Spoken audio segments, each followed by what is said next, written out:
Hello guys, আসসালামু আলাইকুম। আজ আমার জীবনে স্পেশাল একটা দিন। আজ আমার হাজব্যান্ডের জন্মদিন, সেজন্য আমি পায়েস বানাবো। পায়েস বানানোর জন্য আমি চুলাতে দুধ বসিয়ে দিয়েছি। আর এই তো এখানে আছে তেজপাতা আর সাদা এলাচ, আর এখানে একটু চিনি আছে। আর এই তো পায়েস বানানোর জন্য আতপ চাল এখানে আছে। চালগুলো আমি পাটায় হালকা বেটে নিয়েছি।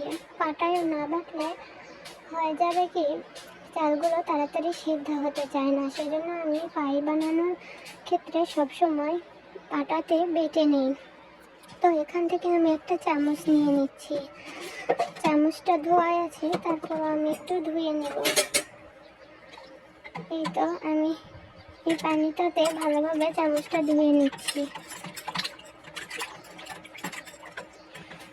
আজকে আমি পায়েস বানাবো মূলত ছোট বাচ্চাদেরকে খাওয়ানোর উদ্দেশ্যে।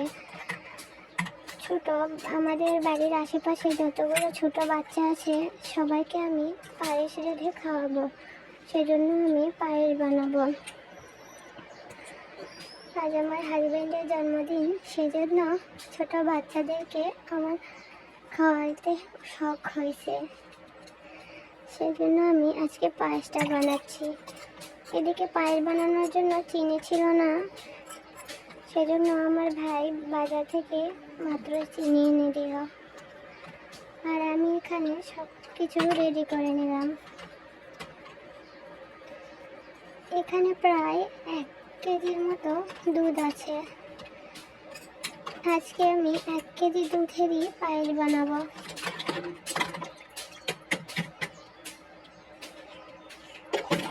চামচটা আমি ভালোভাবে ধুয়ে নিচ্ছি। চামচে কি যেন লেগেছিল, সেজন্য আমি চামচটা ভালোভাবে ধুয়ে নিলাম। দুধে বলক এসে গেলে আমি এখানে সাদা এলাচ আর তেজপাতা অ্যাড করবো। এই তো দুধ প্রায় গরম হয়ে এসেছে, এখনই আমি এখানে সাদা এলাচ আর তেজপাতা ব্যবহার করব।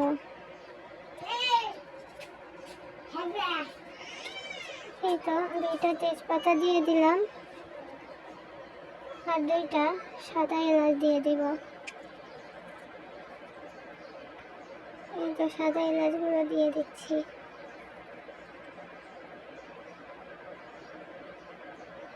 সাদা এলাচগুলো ভেঙে ভিতরের বীজটা বের করে দিয়ে দিচ্ছি। দিয়ে দুধে বলক চলে আসলে আমি এখানে চাল দিয়ে দেব। এখন বর্তমানে ঢাকনা দিয়ে রেখে দেই। ফিরে আসছি দুধে বলক চলে আসলে। এই তো দুধে বলক চলে এসেছে, একটু পর আমি এখানে চাল দিয়ে দিব। এখানে তেজপাতা আর সাদা এলাচ দেওয়ার কারণে দুধে প্রচুর স্মেল আসছে, সুন্দর স্মেল। পায়েসের যেরকম স্মেল হয় সেরকম স্মেল।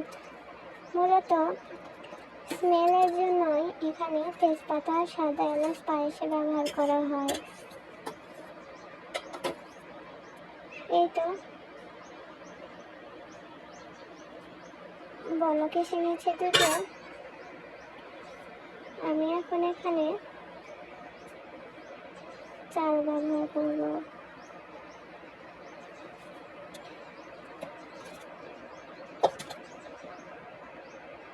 এখানে আরো বেশ কিছুটা চাল লেগে আছে।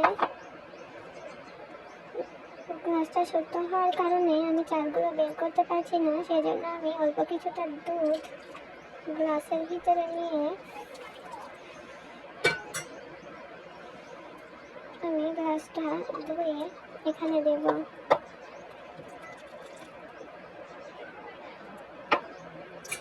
আরো অল্প কিছুটা লেগে আছে, দেখতে পাচ্ছি। অল্প একটু দুধ দিলেই হয়ে যাবে। এই তো এখন হয়ে গিয়েছে।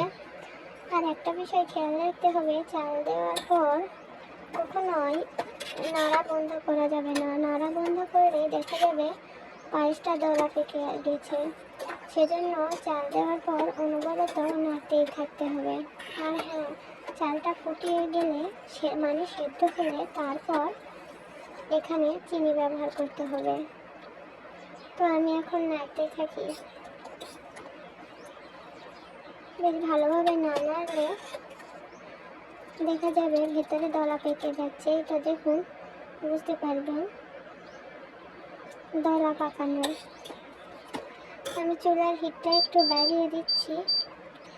এইটা আমি এখানে 1800 দিয়ে দিলাম। এখন নাড়তে থাকি।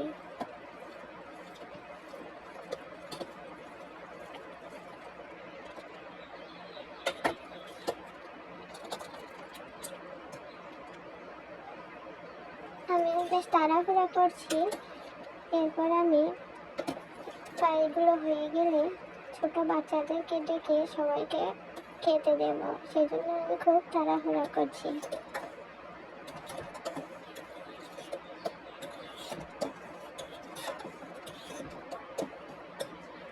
আমাদের চাল মনে হয় সেদ্ধ হয়ে এসেছে। এই তো চাল সেদ্ধ হয়ে এসেছে। এখন আমি এখানে চিনি ব্যবহার করব। এই তো চিনি, মনে হয় এইটুকু চিনি পুরোটাই লাগবে। এই তো চিনি দেওয়ার পর ভালোভাবে নাড়তে থাকতে হবে।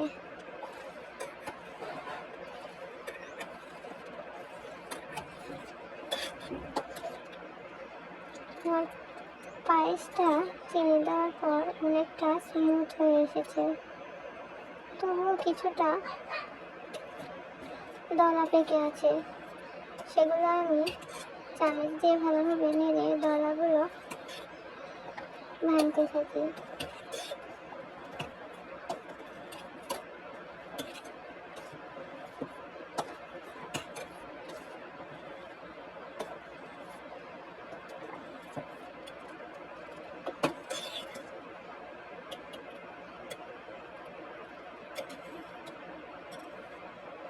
এই তো আমার পায়েস হয়ে গিয়েছে, আলহামদুলিল্লাহ। এখন আমি আমাদের পাড়ার সব ছোট বাচ্চাদেরকে ডেকে খাইতে দেব।